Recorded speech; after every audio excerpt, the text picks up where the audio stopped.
Hola, ¿qué tal amigos? Muy buenas tardes. Qué gusto saludarnos nuevamente en el arte de la patada. Hoy concluyen las entrevistas de esta serie. La verdad ha sido muy interesante porque he tenido la oportunidad de platicar con personas muy destacadas en el mundo del arte y yo creo que teníamos que cerrar hoy con broche de oro, como se dice.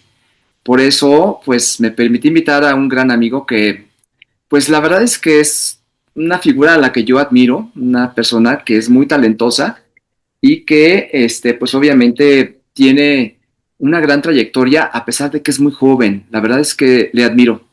Entonces, bueno, pues obviamente me permito presentar a ustedes a mi amigo May Ortiz, un gran personaje a quien, por supuesto, le agradezco mucho estos minutos de esta ocasión porque sé que está siempre muy ocupado. May, pues bienvenido, es tu casa. ¿Cómo estás? ¿Qué me cuentas tú de este mundo del fútbol? ¿Cómo lo has vivido? ¿Cómo lo vive tu persona, tu historia, tu forma de encontrarse con esta manera de vivir el deporte? Bueno, es raro. Bueno, ya no soy tan joven, por cierto, pero bueno, muchas gracias. Muchas gracias, Toño, por la invitación. Y bueno, siempre es un gusto poder colaborar con distintos proyectos en distintos lugares del país. Y pues nada, muchas gracias primero por la invitación.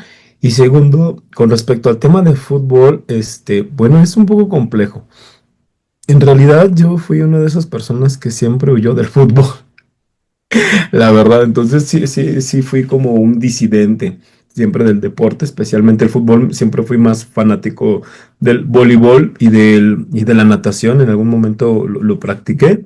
Pero en este momento mi relación más directa es que mi familia es futbolera, ¿no? Especialmente un primo él es futbolista profesional. Le dicen el gato, ¿no? El gato se llama Liborio Sánchez Ledesma y es portero ya desde hace muchos años y ese es como mi vínculo directo, porque así de manera personal que yo lo practique, la verdad es que no, eso es una cosa muy rara, ¿no? Por el tema que vamos a tratar hoy, pero bueno, finalmente es una práctica. Importante en términos no solamente culturales, sino también artísticos por todas las representaciones y discusiones que surgen en torno a este deporte. Curioso, porque a veces uno supondría que pues es lejano, pero bueno, tu primo pues es más Mm, bien alguien cercano, alguien de tu familia, mm, alguien que, sí, digo, sí. yo no tengo familiares que tengan esa presencia, digamos, ¿no? Yo creo que Ujú. esa es una cosa muy curiosa. A veces lo más cercano no lo vemos tan de manera inmediata, pero tú has hecho varios proyectos en esta ocasión. Me llama mucho la atención que, bueno, pues a veces vemos el mundo del arte y que en ese mundo hay varios personajes. Y podríamos decir que detrás de esos personajes está tu figura como gestor cultural, en este caso, de grandes proyectos. Cuéntanos un poquito cómo es que, aunque a lo mejor no seamos tan afines al fútbol, pero sí en este caso te toca coordinar varios espacios donde está precisamente el mundo del fútbol y el mundo del arte. Sí, bueno, yo llevo trabajando en temas artísticos y culturales ya desde hace 15 años, cuando estaba estudiando la licenciatura. Y específicamente este proyecto surgió por una serie de discusiones en torno al Festival Internacional por la Diversidad Sexual, que en esta edición 39 me tocó coordinar.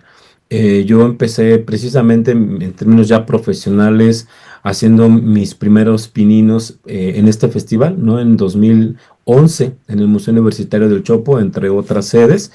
Y bueno, pues después de 15 años me dejaron la batuta de este proyecto que, por supuesto, como bien sabes, no solamente una exposición, son varias exposiciones y por supuesto también tenía que ver con la impresión que yo le quería dar, ¿no? De mis propios intereses, discusiones, necesidades, inquietudes. Y en esta ocasión, pues el proyecto quisimos como dotarle de una serie de líneas de trabajo, ¿no? Muy particulares. Una de ellas era Juan Gabriel y la otra eran el deportes, ¿no? No voy a hablar de todas las líneas que hicimos en términos curatoriales y expositivos, pero considerábamos que era importante que el festival estuviera como en diálogo con el contexto. Cada vez que se hace un festival de esta naturaleza, siempre tratamos de alguna manera como de, no solamente de cartografiar, sino de etnografiar cuáles son como las situaciones o circunstancias que están viviendo nuestras colectividades sexodisidentes y hay muchas personas interesadas en este deporte, ¿no? Y no solamente en el fútbol, en natación, etcétera, ¿no? Bueno, de hecho, acaban de a pasar, ¿no? Los Gay Games, ¿no? Y pues yo sí, creo que llegaron hasta 30 medallas más o menos, ¿no? Entonces, el deporte es uno de los espacios donde también se ha disputado muchas figuras en términos de la masculinidad, la feminidad, las disidencias y que se generan una serie de tensiones que sí nos parecía que era como muy importante trabajar específicamente desde el campo artístico, ¿no? Finalmente, el campo artístico es eso, es una trinchera donde podemos generar ciertas discusiones que nos interesan en torno a nuestras vivencias, ¿no? Y por eso también nos acercamos a este tema.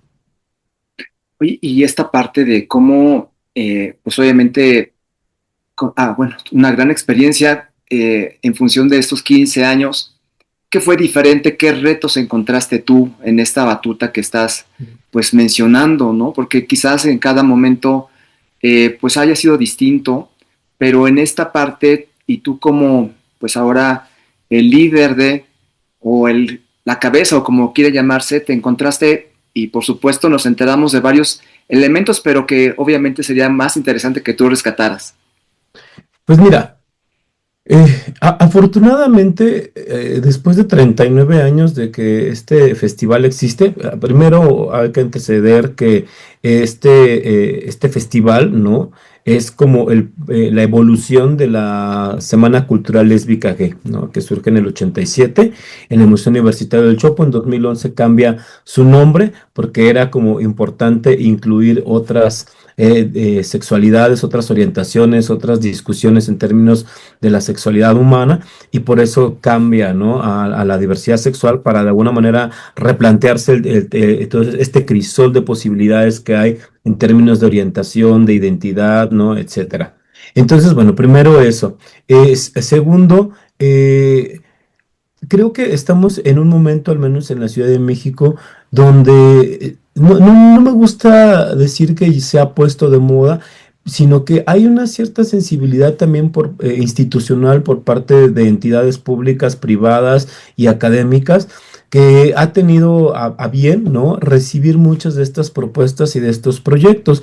Entonces, más que una problemática, son retos, ¿no? Son retos porque me parece que si estamos haciendo una propuesta de un proyecto curatorial, ¿no? En este caso con la Universidad Autónoma Metropolitana, que fue donde hicimos esta exposición en la Casa del Tiempo, es necesario que tengamos discursos fundamentales, ¿no? Discursos centrales, discursos que realmente tengan un argumento importante, interesante y que haga una apuesta que de alguna manera sea no solamente respondiendo a los intereses de las colectividades sexodisidentes, sino también a las líneas de trabajo que está haciendo, en este caso, la Universidad Autónoma Metropolitana, ¿no? Afortunadamente, yo llevo mucho tiempo trabajando con la UAM.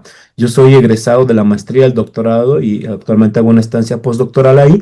Entonces, de alguna manera también yo ya tenía como las puertas abiertas porque he hecho muchas actividades en los distintos espacios del UAM. Entonces, eso de alguna manera no fue tan complicado, sino más bien construir en términos discursivos, narrativos y de la selección de la obra, que realmente las personas, no solamente de las comunidades sexoincidentes, sino también el público universitario y los públicos que pudieran asistir a esta exposición, encontraran ahí un discurso que les motivara, ¿no? A reflexionar sobre por qué hacer como esta intersección entre el deporte y las disidencias sexuales. No creo que ese es el mayor reto, porque hoy en día existen ya tantas exposiciones sobre diversidad sexual. Sin embargo, una de las cosas que voy a insistir, ¿no? Es que hay muchos temas que no se han trabajado, ¿no? Hay muchos temas que todavía quedan en el tintero y por eso nos parecía que era muy pertinente acercarnos al tema del deporte y hacerle esta propuesta a la UAM. Y es que es curioso, ¿no? Porque a final de cuentas, tú lo mencionas, bueno, todos los deportes tienen esa vinculación o pueden tenerla con el arte y obviamente en esta parte del fútbol que pues a veces hay recuerdos a la 10 de mayo y a que a veces hay como, pues obviamente no necesariamente, pero a veces ese lenguaje florido, por así llamarlo, Sí, sí, sí. y cómo integrarlo a estos espacios pues, del arte, ¿no? Que son obviamente exquisitos. ¿Cómo lo hiciste ahí? Pues mira, es muy complejo por el tema. ¿A qué me refiero? El deporte en general, no digo que todos, pero el deporte, específicamente el fútbol, tiene una serie de prácticas homofóbicas y misóginas muy fuertes, ¿no?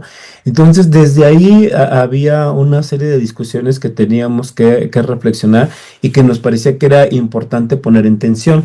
Hoy en día ya existen muchos libros, ¿no? Como el de Héctor Salinas, ¿no? Otro deporte es posible, que han surgido precisamente en torno a estas discusiones en el contexto mexicano. Entonces ya hay toda una base teórica que se ha trabajado, afortunadamente, pero en términos artísticos, este puente o este diálogo, según yo, no se había generado, ¿no? Y consideramos que era muy importante utilizar el Mundial como una plataforma que nos permitiera hacer como estas tensiones. Entonces, ahí también es otra de las problemáticas que nos interesaba abordar, ¿no? Precisamente porque hay un montón de frases, ¿no? De prácticas, de situaciones que surgen en el contexto futbolístico que desafortunadamente siguen reproduciendo la homofobia, la lesbofobia, ¿no? La transfobia, etcétera. Y por supuesto, o sea, tiene que ver con estos roles naturalizados de una cierta masculinidad muy tóxica, ¿no? Eso hay que ponerlo sobre la mesa, ¿no? Eh, y pues desafortunadamente hay poca reflexión dentro también de estas comunidades futbolísticas amantes de este deporte que pues no se percatan, ¿no? O sea, no quiero caer como en el discurso victimista, ni tampoco como en esta idea de aquí están las víctimas y aquí están los verdugos, ¿no? Creo que es mucho más profundo, porque ¿qué hacemos con estas personas, ¿no? De la comunidad LGBT que les encanta el fútbol y que les encantan los deportes y que lo practican. Y también qué hacemos con todos estos deportistas que no salen del closet por el miedo, ¿no? De lo que implica exponerse, ¿no? Exponer sus afectos, sus emociones, sus vínculos sexuales, ¿no? Con personas del mismo sexo, porque existen, desafortunadamente, esto también ha sido muy velado. Entonces, precisamente a partir de estas reflexiones consideramos que era una trinchera que sí o sí teníamos que entrarle, ¿no? A la discusión, no solamente en términos deportivos, sino en términos simbólicos a través de las obras, ¿no? De las expresiones artísticas. Y en esta parte, por ejemplo, ¿cómo o qué fue lo que sí se puede, o sea, sí se pudo, ahora sí que sí se pudo rescatar precisamente del fútbol para lograr hacer estas exposiciones? Sí, mira, afortunadamente estamos en un punto en donde las colectividades sexodisidentes, ¿no? Específicamente desde su creación artística, o sea, ha entendido que el arte vinculado con la temática de las disidencias sexuales no solamente son cuerpos desnudos que muestran afectos o vínculos explícitos, ¿no? De un hombre con un hombre, de una mujer con otra mujer, o de la experiencia trans, etcétera. O sea, creo que hemos tenido ya como una evolución en términos temáticos y la manera en que van complejizando, ¿no? Lo que se trata de pensar en nuestras comunidades. Entonces, eso es un gran avance y es también muy importante para que estas exposiciones puedan surgir, ¿no? De hecho, Rodrigo Arciniega y Sergio Bueno, quienes fueron los curadores de esta exposición, convocaron, ¿no? O sea, tuvieron que convocar y buscar también qué posibilidades y afortunadamente encontraron muchas obras, ¿no? De distintos, ¿no? De distintos momentos históricos. O sea, tenemos a Adolfo Riestra, ¿no? Que es un artista con una trayectoria impresionante, ¿no? Sus colecciones, sus obras están en el Museo de Arte Moderno, ¿no? Y son alcanzan un valor muy alto, que ahí estuvo en la exposición.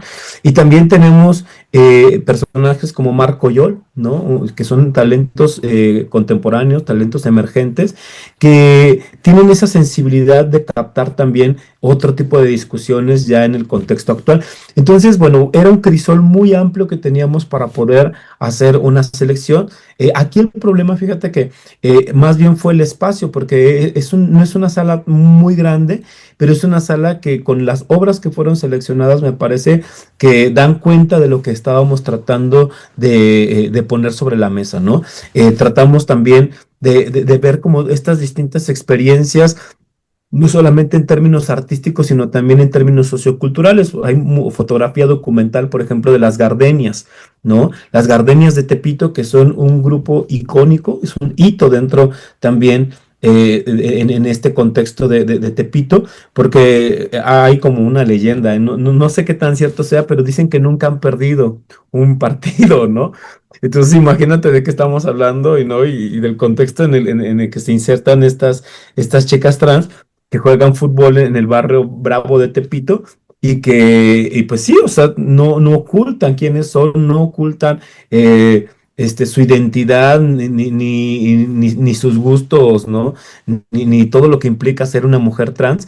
Entonces, o sea, hay obras que están dialogando, ¿no? En estos distintos contextos históricos, ¿no? Sociales, culturales, y eso es algo bien interesante, ¿no? Tenemos, por ejemplo, una obra también que esta vino de Estados Unidos, que es una tortilladora, ¿no? Con la que hacemos tortillas, y están representadas mujeres, ¿no? Porque también las mujeres han sido como, ¿no? Como muy sobajadas en este deporte. Entonces, incluso, bueno, ya acabó el Mundial de los hombres, y entonces vamos a ver cuál es el impacto del Mundial de las mujeres, ¿no?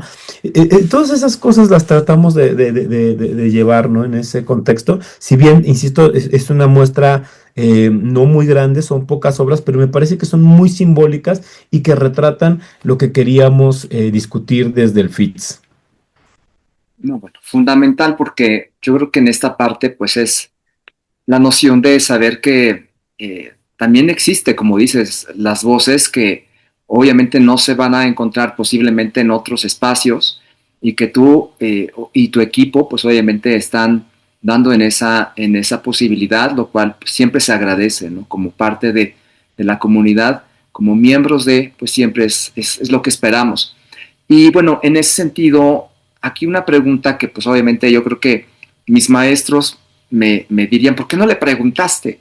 ¿Cómo mides tú? ¿Cómo te identifica de saber qué impacto tiene este tipo de propuesta? ¿Cómo es que obviamente está ahí la idea, está ahí la intención, etcétera, pero a final de cuentas, ¿de qué manera saber si realmente llegó a concretar en algo exitoso o no exitoso, o si tuvo palomita, si le faltó, etcétera? Sí, bueno, creo que tendremos que pensarlo en distintos planos, ¿no? Porque para mí ya es ¿cómo decirlo? Como un triunfo de que esta exposición haya llegado a una universidad como la UAM, ¿no? De entrada, eso me parece sumamente valioso y que haya una apertura por parte de las autoridades culturales, ¿no? De hecho, agradecemos mucho a la doctora Giselle Arce, que es la coordinadora del área de cultura UAM, y que tenga esa sensibilidad. O sea, ese para mí es un buen termómetro respecto a cómo se ha avanzado, ¿no? En términos de las discusiones y la disputa por lo artístico, ¿no? Porque el terreno artístico es un espacio de disputa, ¿no? Política y simbólica que nos parece que es importante ganar y seguir apropiándonos de estos lugares que son posibles ir abriendo, ¿no? Ya vendrán otras personas, a lo mejor vendrán otras exposiciones que nos digan, ¿sabes qué? Creemos que es importante tocar otros temas que ustedes no lo hicieron y de eso se trata, ¿no? O sea, tampoco queremos inventar como el hilo negro, es una propuesta que vendrán otras voces y eso me gusta, ¿no? Que haya una diversidad. Bueno, entonces primero la apertura de la universidad. Eh, Pienso que es muy complicado pensar en los efectos de una exposición a corto plazo, porque muchas veces no necesariamente hay como un afán de que ya mañana veamos un montón de grupos organizados de mujeres y de hombres homosexuales y mujeres lesbianas ya organizándose en fútbol, porque aparte que ya existe, pero no es como la respuesta que queremos, ¿no? Yo siempre he dicho una cosa, Toño, o sea, hay muchas leyes hoy en día a favor de las colectividades sexodisidentes. Faltan muchas más, ¿no? Faltan muchas otras cosas para igualar los derechos y para poder adquirir este estatus de ciudadanía al que estamos apostando. Pero eh, siguen matando personas de las colectividades sexodisidentes. Entonces, para mí, que exista una ley es imprescindible, pero si no hay un cambio cultural y social, esto no va a ir a parar a ningún lado. Por eso nuestra trinchera es siempre apostar por una política cultural y por acciones culturales y artísticas contundentes que cambien también este espacio. Entonces, ahí también es donde yo estoy midiendo de alguna manera la transformación que hay, ¿no? O sea, el hecho de, otra vez, ¿no? Que exista la posibilidad de expresarnos y hacer estas discusiones, estas tensiones en un espacio público como una universidad pública, ¿no? Si cobraran la entrada, pues bueno, ya sería otra cosa, pero es una universidad pública que abre sus puertas para cualquier tipo de personas, tanto para académicas, académicos, estudiantes, cualquier persona interesada puede acceder. Y eso también me parece que es muy importante, ¿no? La posibilidad de que haya una interacción. Sobre los efectos específicos en las personas, es complicado. Tendremos, creo que, hacer un estudio de públicos para ver qué les provoca, ¿no? Ahí sí no tengo una respuesta clara.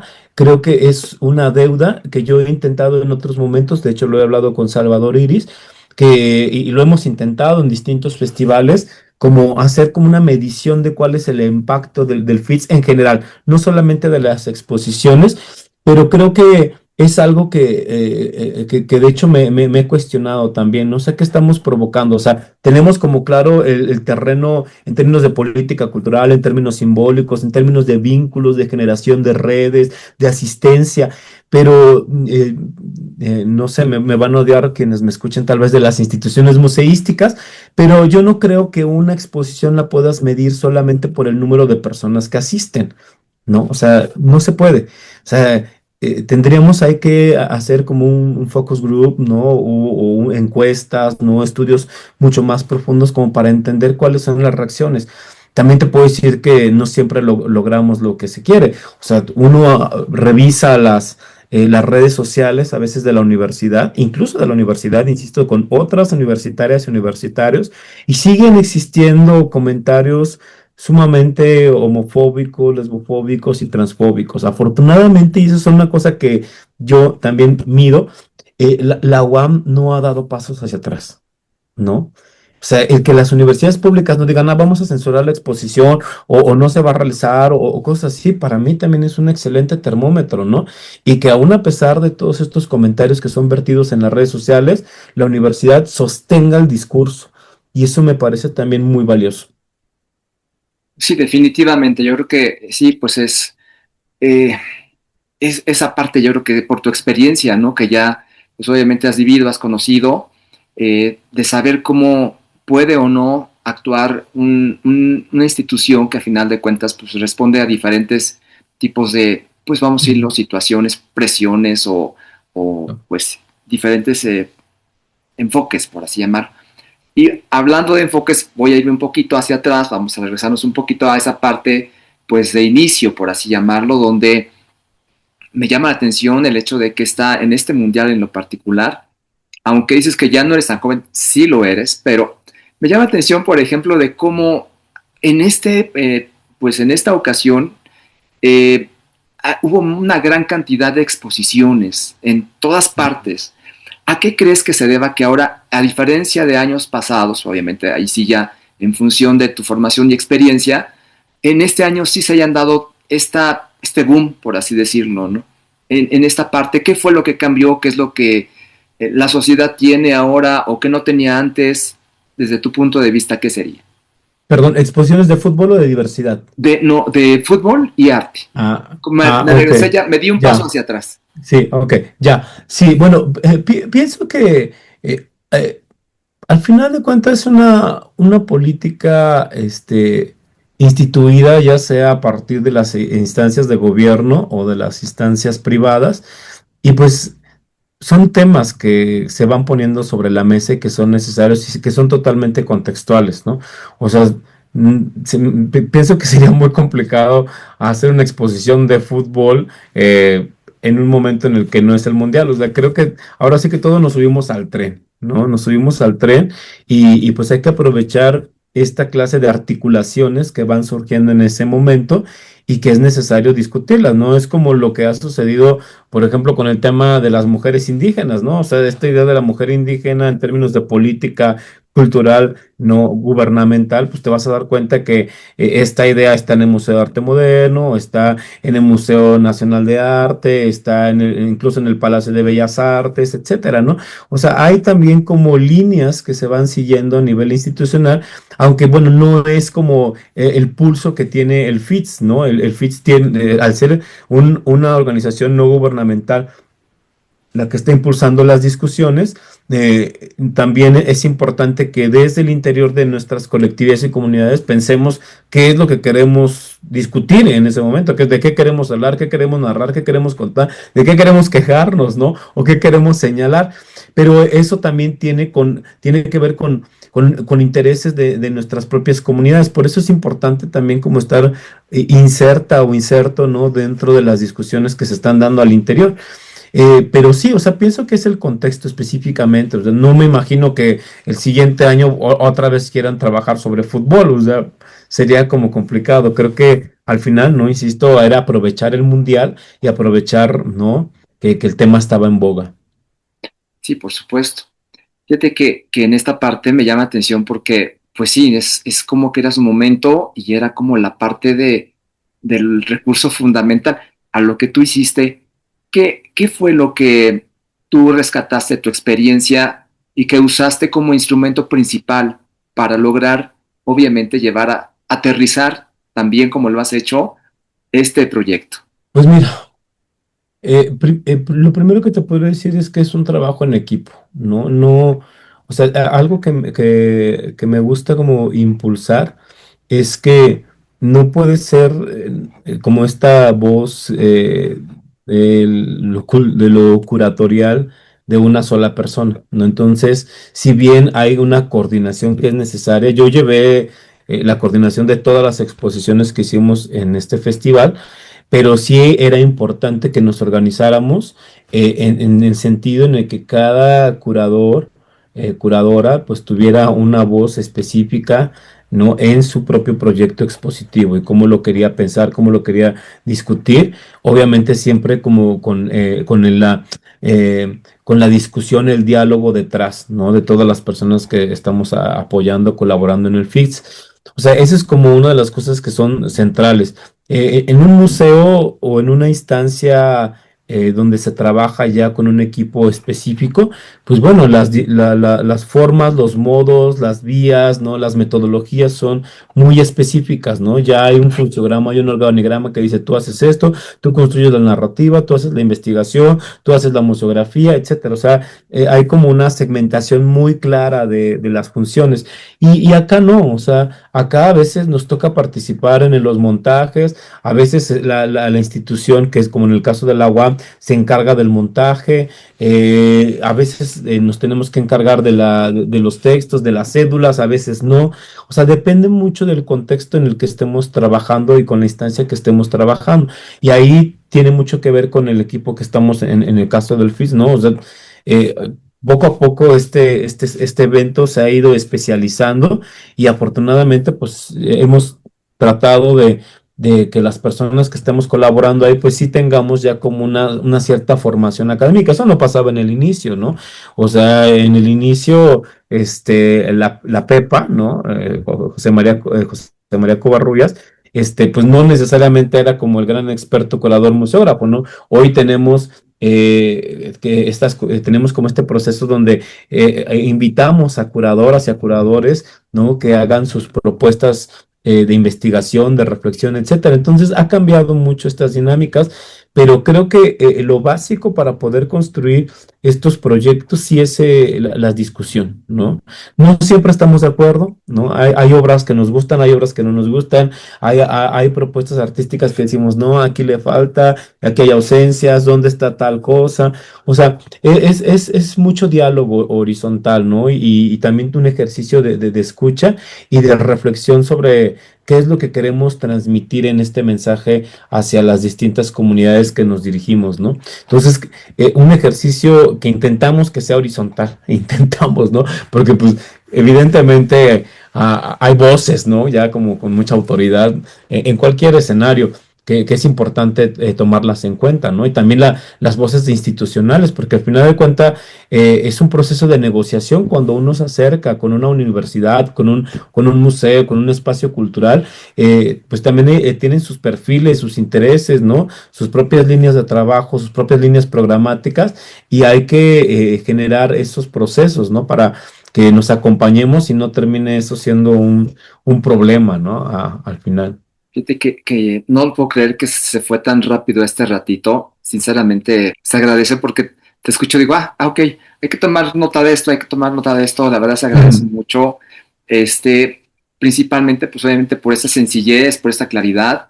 Y yo casi siempre pregunto algo que quisieras agregar. Sin embargo, en tu caso te voy a hacer una pregunta un poco diferente. ¿Cómo te ves, Mai? Tú que sí eres muy joven y que tienes tanta experiencia ya en 10 años. Cuéntanos un poquito. Pues mira, creo que me gusta lo que hago en el sentido de que siempre he estado como en dos vías, ¿no?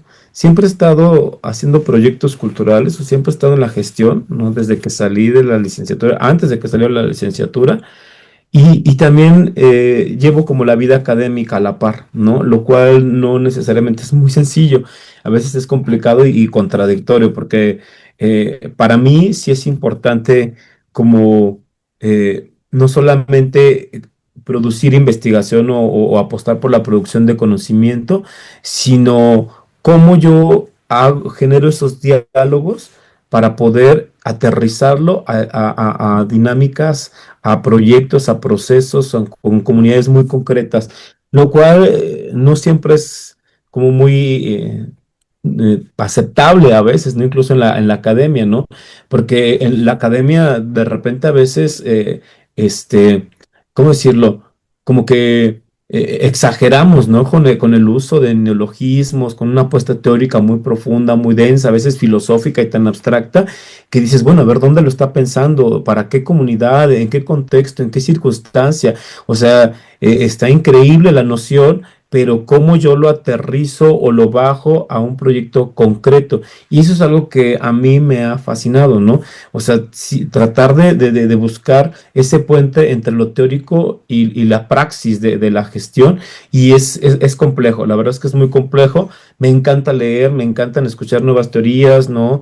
Recientemente participé en un instituto, en el Instituto Tepoztlán, venía gente de distintas partes de América, ¿no? Y de Europa incluso, y escuchaba las discusiones y me encantaba, me engolosinaba, pero también por mi propia forma de ser y por lo que hago y a lo que me dedico, tengo que buscar la manera de que estos conceptos, estas nociones, se genere un cierto proceso de traducción, ¿no? O sea, yo no puedo llegar con infancias, ¿no?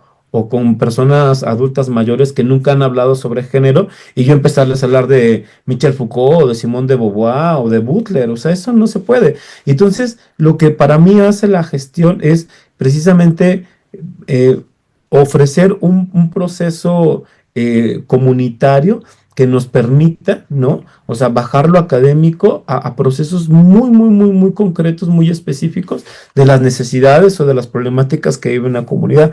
Entonces es algo que a mí me encanta, ¿no? Y a veces es muy complicado, pero es ahí donde me veo, ¿no? O sea, en lo académico y en la gestión, o sea, ya no lo puedo dejar porque también ya es como un vicio.